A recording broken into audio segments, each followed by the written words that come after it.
ओम शांति। नमस्ते।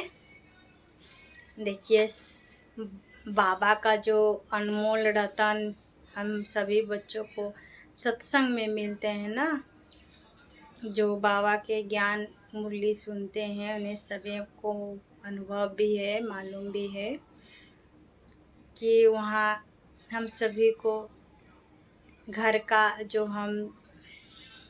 घर गृहस्थ में रह करके जो हम सब काम करते हैं ना, तो काम मैंने बर्तन मोजा, मैंने घर पोछा, मैंने झाड़ू मारा, मैंने मतलब बहुत काम किया ना। इसे कहने से क्या होता है, बोझ हो जाता है।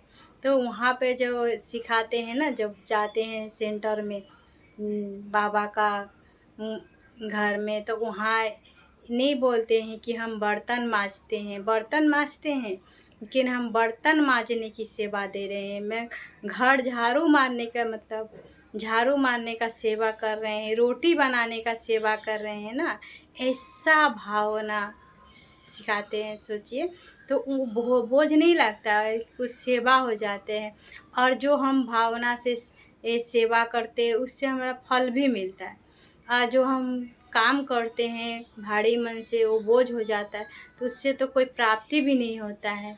तो मतलब कहने का अर्थ है कि वहाँ हम जाते हैं तो हमारा आंतरिक शुद्धिकरण जो होता है ना, वो बाबा के ज्ञान से होता है। अंदर में क्या रखना है, अच्छा बुरा सब मिलता है ना। बाज़ार है अभी ये, तो ये बाज़ार में हमको हर चीज़ मिलता है, लेकिन अंदर में क्या रखना है ना, वो सिखलाते हैं कि हमको अंदर में क्या रखना है। सिर्फ हमको अंदर को सफाई करना, अपने मन को। मन में जैसे शंकर जी थे ना, तो वो भी तो विष पिए थे, तो विष पिए थे सभी जानते हैं, लेकिन वो कंठ में ही रहा, उनका अंदर नहीं गया। तो वही बाबा बताते हैं कि अभी सब कुछ मिलेगा, तो उसे कंठ से नीचे नहीं जाना है। कंठ से यदि नीचे चला गया तो सारा बॉडी में फैल जाएगा ना, तो इसीलिए तो कंठ का नीचे नहीं जाने देना है। तो अपने मन को जीतना है। बाबा सिखलाते हैं ज्ञान द्वारा ही जीतेंगे, योग द्वारा ही जीतेंगे अपने मन को। क्योंकि ये मन जो है ना, 84 जन्म से लेते लेते लेते लेते जो द्वापर युग से मन बहुत चंचल हो गया है, बहुत माया में ही भागते रहता है। तो अभी माया से इन्हें मन को क्या करना है, प्यार से। अब भी जैसे हम बच्चा लोग को प्यार से पुचकार के करते हैं ना, उसको मना लेते हैं, तो इसी तरह मन को भी अभी बाबा के ज्ञान से ही आप कर सकते हैं, इसी से संभव है। तो देखिए, एक बैग तो होता ही नहीं है, कुछ धीरे धीरे धीरे धीरे ही होता है। तो ये जो बाबा जो सत्संग में जाएंगे ना, तो सत्संग में ये सब सिखाते हैं, अपने मन को, अंदर मन को शांति। तो देखिए, इतना जन्म लेते लेते एक जन्म मिला भी, एक जन्म में अपने मन को शुद्ध करना है। जैसे हम जाते हैं तो कहीं भी गंगा स्नान में जाते हैं, तो ये तन को ही धोते हैं। तो तन में तो कुछ ये तन तो धोते हैं, लेकिन ये तो तन धोकर भी आपको गंगा जल से, पानी से नहा लेते हैं, लेकिन ये जो मन को कैसे धोएंगे, मन का जो विचार है ना, उसको कैसे धोएंगे। तो ये मन को, विचार को परमात्मा के जो ज्ञान है, अनमोल रतन है, जो भी बाबा खजाना बांट रहे हैं ना मुरली के माध्यम से, तो उस मुरली से अच्छे अच्छे पॉइंट याद करेंगे ना, और बाबा की योग करेंगे जितना समय मिले। जैसे बैठ करके नहीं, आपको जैसे काम करते हुए भी कर सकते हैं, आसन बैठा लिए, नहीं टाइम है तो मन से याद करना है बाबा को। बाबा बताते ही हैं कि मन मना भव।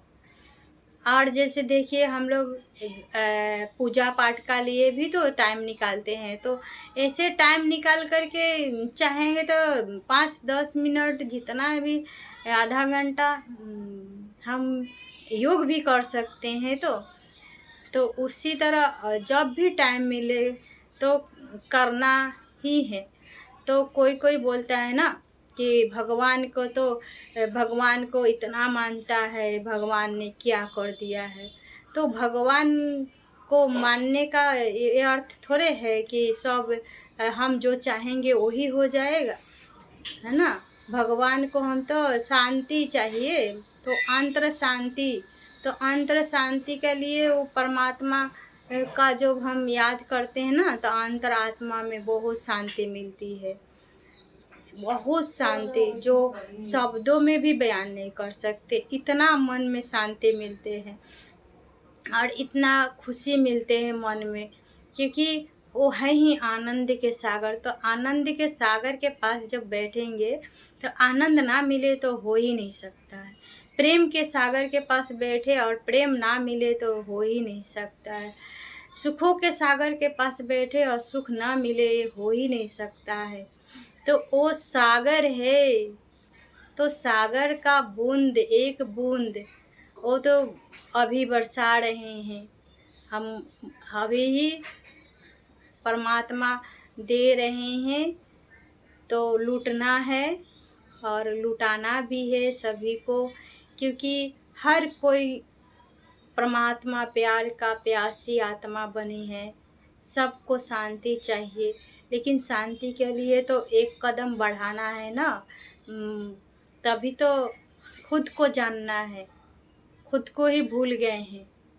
भगवान बोलते हैं कि जागा जागा महादेव, लेकिन बाबा बोलते हैं कि बाबा तो जागा ही है। जागना है तो बच्चों को कि बच्चों जागो और जानो कि मैं कौन हूँ और मेरा कौन है।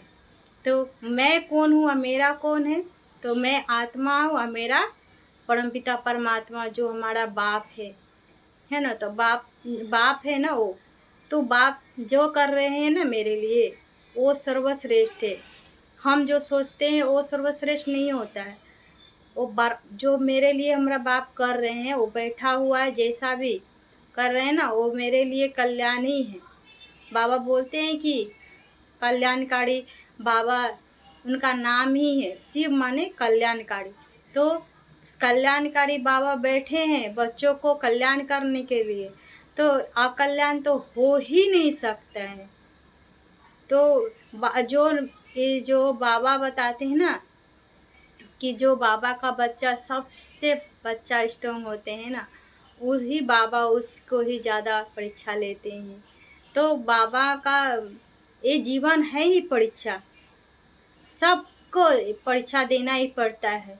जैसे हम स्कूल में पढ़ते हैं तो क्या वहाँ पे परीक्षा लेते हैं ना, तो उसी तरह जितना हम करते हैं उतना नंबर मिलता है। तो इसी तरह ये जीवन भी है, तो जीवन में भी परीक्षा आते रहती है। तो इसका परीक्षा आना और जाना ये लगा ही रहेगा, लेकिन हमारा बाबा का साथ, हमारा बाबा का हाथ, हमारा बाबा की जो ज्ञान रतन मुरली, ये सब हमारा जीवन में जब तक रहे चलते रहे। सिर्फ मन से दिखाना नहीं है, कोई को जान भी नहीं पाएगा, क्योंकि बाबा है ही गुप्त, मैं आत्मा है ही गुप्त। तो आत्मा और परमात्मा का ही मिलन है और कुछ नहीं है। तो आत्मा और परमात्मा का मिलन सिर्फ आत्मा और परमात्मा ही जानेंगे। तो इसीलिए परमात्मा को जानना है, खुद को जानना है, तो हम परमात्मा को जानेंगे, अपने को महसूस करेंगे कि मैं जो बोल रही हूँ ना वो कौन हूँ, आत्मा हूँ। जब ये शरीर जब से आत्मा निकल जाएगी तो क्या ये बोल पाएगी? नहीं, ये तो है ही एक ऊर्जा है, एक शक्ति है जो अभी सोल, जो इस शरीर में भ्रुकुटी के बीच में निवास करती है। इसको एक तारा है, एक चेतन आत्मा है। तो इस आत्मा को महसूस करना है और परमात्मा को भी। तो इसका लिए हम लोग कितने तप जप बहुत कुछ किए हैं उसको पाने के लिए। तो भी भगवान हमको पुकार रहे हैं, बुला रहे हैं, बच्चे आ जाओ, बाबा बाहें फैलाए हुए हैं। तो बाबा के गोद में समाइए, बाबा का बन जाइए और बाबा का बन कर के अपने मन रूपी जो लगाम है ना उस परमात्मा को दे दीजिए। अब वो परमात्मा जैसे चलाए, जैसे खिलाए, जैसे रखे, बस परमात्मा की याद करते रहिए, शिव बाबा का हरदम याद करते रहिए और शिव बाबा की सुरक्षा कवच में रहिए और परमात्मा की कृपा आप सभी पर बरसती रहे। ओम शांति।